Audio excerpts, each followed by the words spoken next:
Chris from Beer, Bacon, and Bros, guest starring on Cinetopical. I'm going to do some Marvel reviews of my 3 favorite Marvel movies. I'm going to let you guys know what these jackwagons decided to bad rate the movies, and I'm going to read about what they say. So this is Alicia Queen giving Endgame a C-. The entire tone of the film felt like a eulogy to the MCU and relied too heavily on weepy-eyed nostalgia and fan service moments to carry it to the end.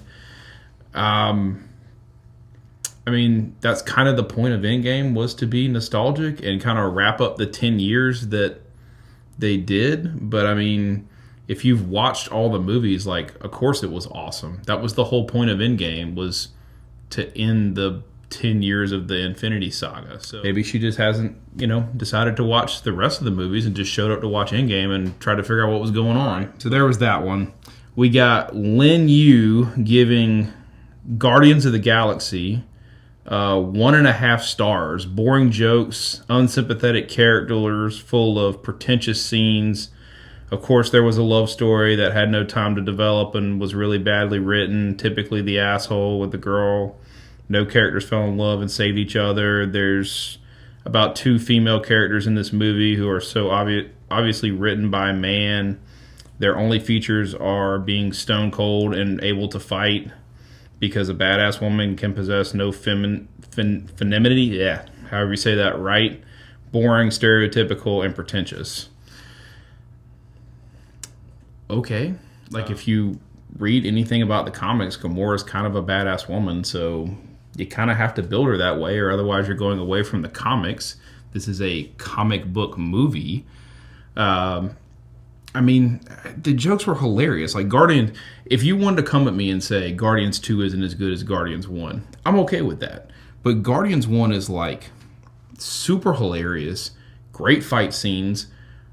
I like the fact that Gamora and Nebula are badass women. I mean, if you want to count them stone cold, then how does Gamora fall in love? Like, and you want to get upset about the love story and how they developed it. Sure, like, I mean, would have been better if Gamora and Peter kind of fell more in love at the end of the second movie. Sure, but I mean, I thought it was great. Like, that's who Peter Quill is. That builds Peter's character about being that guy that was such a player, then actually falling in love with this badass woman. So, yeah.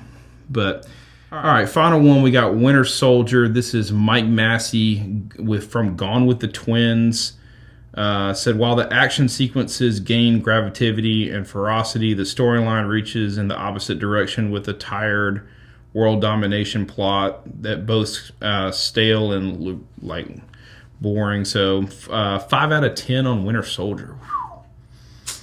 This is going to hit home a little bit, because Winter Soldier, outside of Endgame, Winter Soldier is definitely my second favorite movie. Captain America is my character.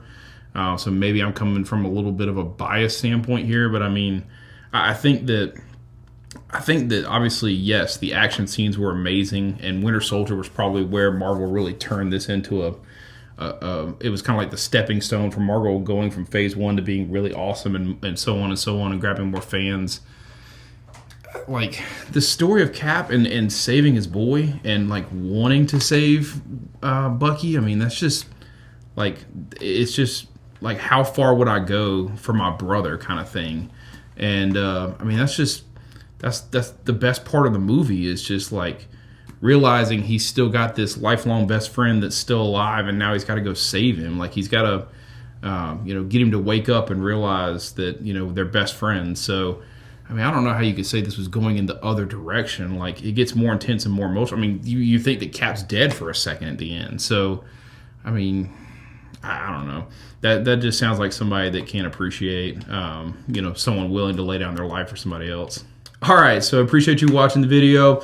As always, make sure you like, commenting, subscribing on Cinetopical. Make sure you show the boys some love. They do have some Patreon going on and some other ways to support their channel. And always make sure you come over and check out Beer, Bacon, and Bros. And as always, like, comment, subscribe there, and let us know what you want us to do.